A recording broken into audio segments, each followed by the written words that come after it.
Emily of New Moon by L.M. Montgomery. Chapter 23. Deals with Ghosts. "Your aunt is in the back parlor," said Caroline Priest. "Come this way. Are you tired?" "No," said Emily, following Caroline and taking her in thoroughly.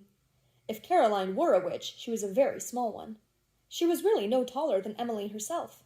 She wore a black silk dress and a little string cap of black net, edged with black ruching on her yellowish-white hair. Her face was more wrinkled than Emily had ever supposed a face could be, and she had the peculiar gray-green eyes which, as Emily afterwards discovered, ran in the Priest clan. "You may be a witch," thought Emily, "but I think I can manage you." They went through the spacious hall, catching glimpses on either side of large, dim, splendid rooms, then through the kitchen and out of it into an odd little black hall. It was long and narrow and dark. On one side was a row of 4 square, small-paned windows. On the other were cupboards, reaching from floor to ceiling with doors of black, shining wood. Emily felt like one of the heroines in Gothic romance, wandering at midnight through a subterranean dungeon with some unholy guide. She had read The Mysteries of Udolpho and The Romance of the Forest before the taboo had fallen on Dr. Burnley's bookcase. She shivered.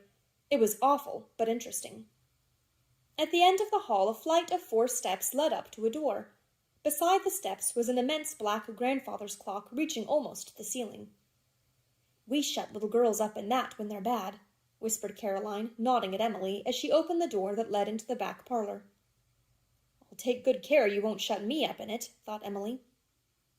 The back parlor was a pretty, quaint old room where a table was laid for supper.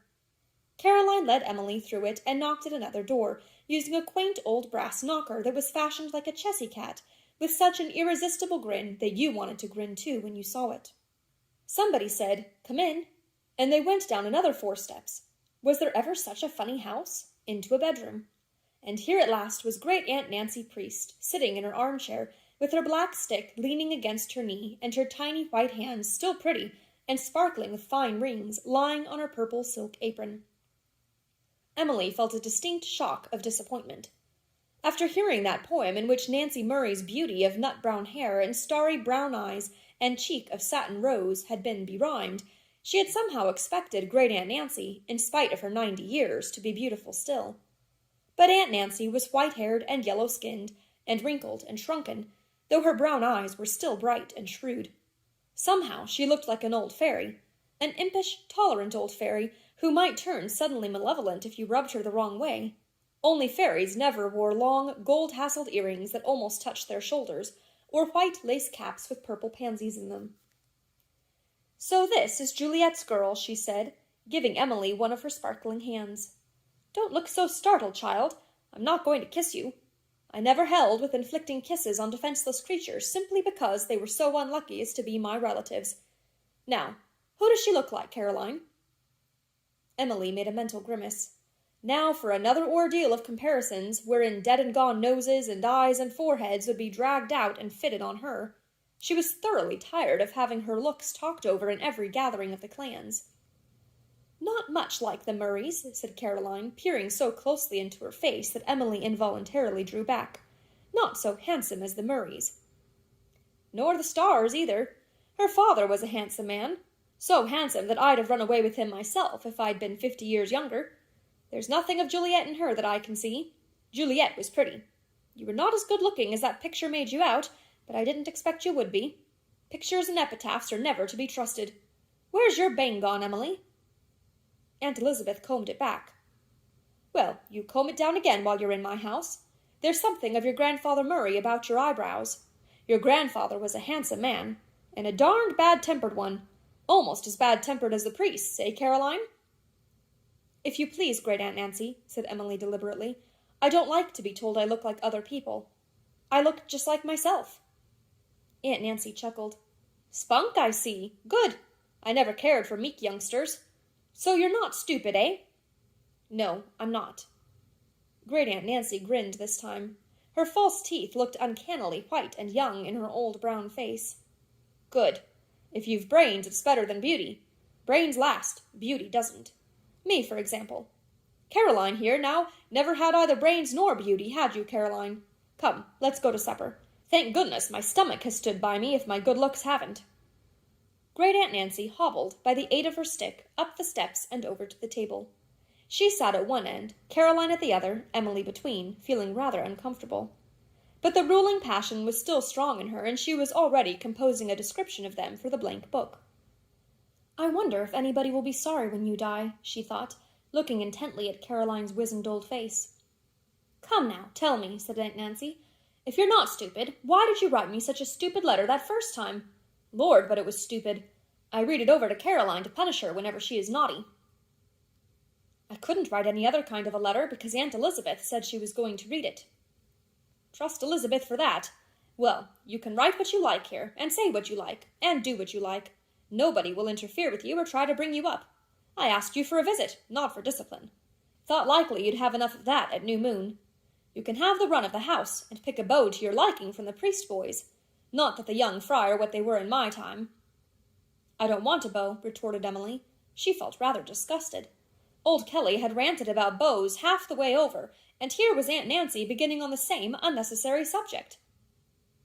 "Don't you tell me," said Aunt Nancy, laughing till her gold tassels shook.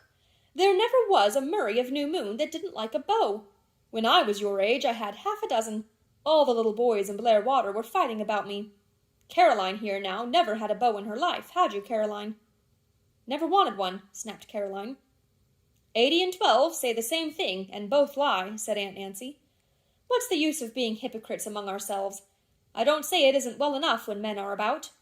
Caroline, do you notice what a pretty hand Emily has? As pretty as mine when I was young. And an elbow like a cat's. Cousin Susan Murray had an elbow like that. It's odd. She has more Murray points than star points, and yet she looks like the stars and not like the Murrays. What odd sums in addition we all are. The answer is never what you'd expect.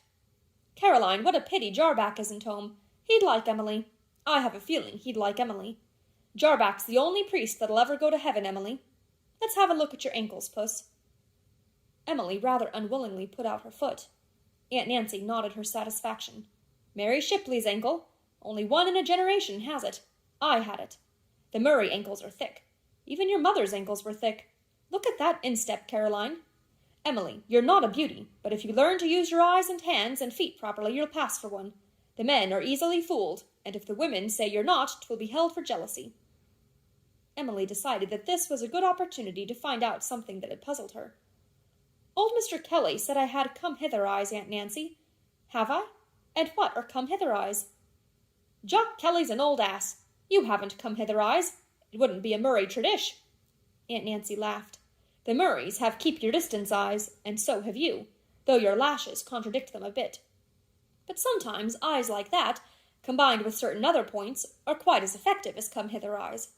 Men go by contraries oftener than not. If you tell them to keep off, they'll come on. My own Nathaniel, now, the only way to get him to do anything was to coax him to do the opposite. Remember, Caroline? Have another cookie, Emily?" "I haven't had one yet," said Emily, rather resentfully. Those cookies looked very tempting, and she had been wishing they might be passed. She didn't know why Aunt Nancy and Caroline both laughed.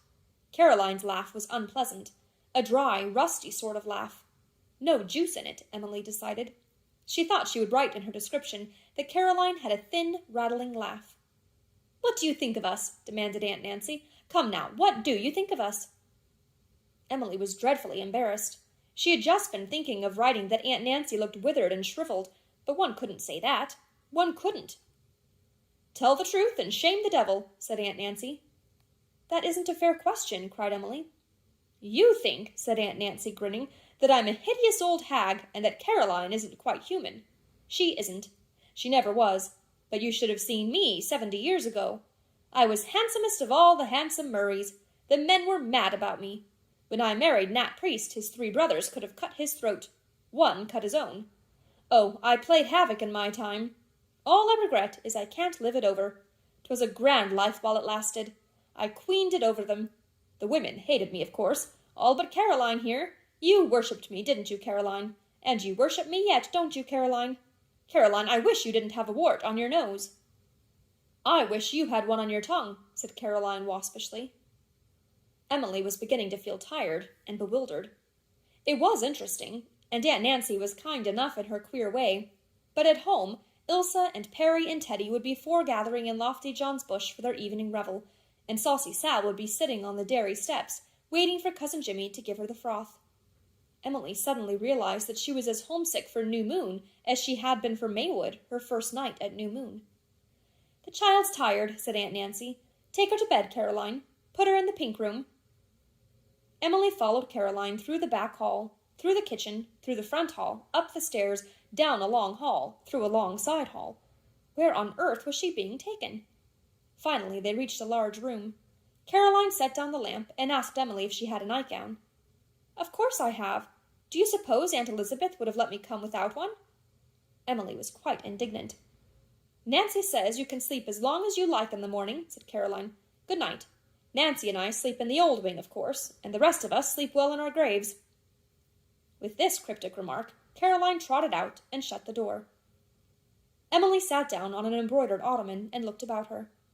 The window curtains were of faded pink brocade, and the walls were hung with pink paper decorated with diamonds of rose chains. It made a very pretty fairy paper, as Emily found by cocking her eyes at it. There was a green carpet on the floor, so lavishly splashed with big pink roses that Emily was almost afraid to walk on it.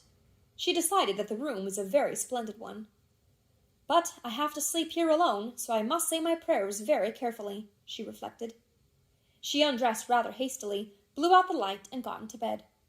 She covered herself up to her chin and lay there, staring at the high, white ceiling. She had grown so used to Aunt Elizabeth's curtained bed that she felt curiously unsheltered in this low, modern one. But at least the window was wide open. Evidently Aunt Nancy did not share Aunt Elizabeth's horror of night air.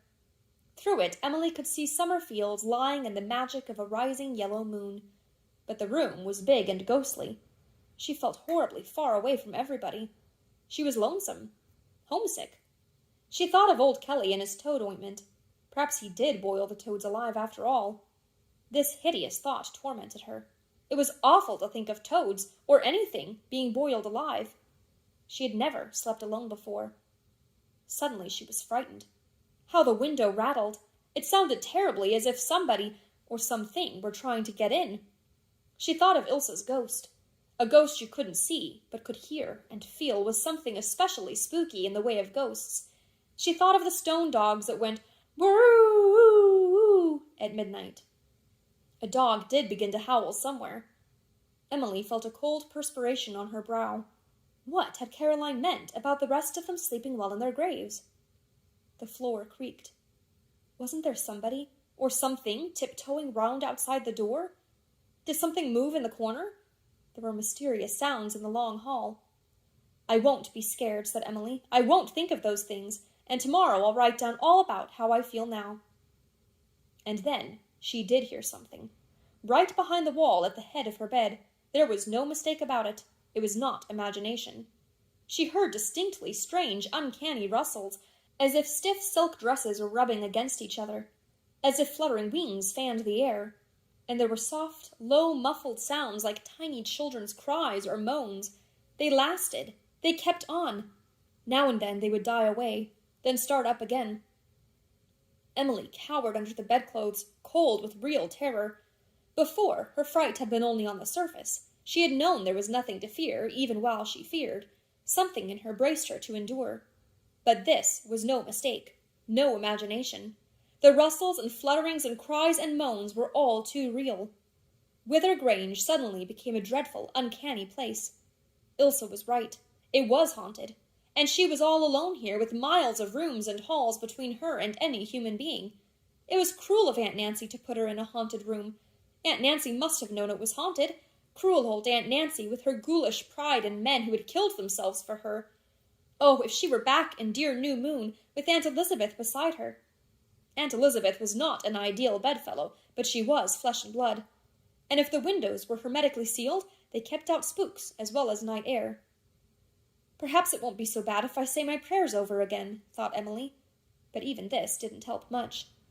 To the end of her life, Emily never forgot that first horrible night at Wither Grange. She was so tired that sometimes she dozed fitfully off, only to be awakened in a few minutes in panic horror by the rustling and muffled moans behind her bed. Every ghost and groan, every tortured spirit and bleeding nun of the books she had read came into her mind. Aunt Elizabeth was right. Novels aren't fit to read, she thought. Oh, I will die here, of fright. I know I will. I know I'm a coward. I can't be brave. When morning came, the room was bright with sunshine and free from mysterious sounds. Emily got up, dressed, and found her way to the old wing. She was pale, with black ringed eyes, but resolute. Well, and how did you sleep? Asked Aunt Nancy graciously. Emily ignored the question. I want to go home today, she said. Aunt Nancy stared. Home? Nonsense! Are you such a homesick baby as that? I'm not homesick. Not very. But I must go home. You can't. There's no one here to take you. You don't expect Caroline can drive you to Blair Water, do you? Then I will walk. Aunt Nancy thumped her stick angrily on the floor. You will stay right here until I'm ready for you to go, Miss Puss. I never tolerate any whims but my own. Caroline knows that, don't you, Caroline? Sit down to your breakfast, and eat. Eat! Aunt Nancy glared at Emily. I won't stay here, said Emily. I won't stay another night in that horrible, haunted room. It was cruel of you to put me there. Emily gave Aunt Nancy glare for glare. If I was Salome, I'd ask for your head on a charger. Hoity-toity! What nonsense is this about a haunted room? We've no ghosts at Wither Grange, have we, Caroline? We don't consider them hygienic. You have something dreadful in that room. It rustled and moaned and cried all night long right in the wall behind my bed. I won't stay. I won't. Emily's tears came in spite of her efforts to repress them. She was so unstrung nervously that she couldn't help crying. It lacked but little of hysterics with her already. Aunt Nancy looked at Caroline, and Caroline looked back at Aunt Nancy. We should have told her, Caroline. It's all our fault. I clean forgot. It's so long since anyone slept in the pink room. No wonder she was frightened. Emily, you poor child, it was a shame. It would serve me right to have my head on a charger, you vindictive scrap. We should have told you. Told me what? About the swallows in the chimney. That was what you heard. The big central chimney goes right up through the walls behind your bed. It is never used now since the fireplaces were built in. The swallows nest there, hundreds of them. They do make an uncanny noise, fluttering and quarreling as they do. Emily felt foolish and ashamed. Much more ashamed than she needed to feel, for her experience had really been a very trying one, and older folks than she had been woefully frightened o' nights in the pink room at Wither Grange. Nancy Priest had put people into that room sometimes expressly to scare them, but to do her justice, she really had forgotten in Emily's case, and was sorry. Emily said no more about going home. Caroline and Aunt Nancy were both very kind to her that day. She had a good nap in the afternoon, and when the second night came, she went straight to the pink room and slept soundly the night through. The rustles and cries were as distinct as ever, but swallows and spectres were two entirely different things. After all, I think I'll like Wither Grange, said Emily.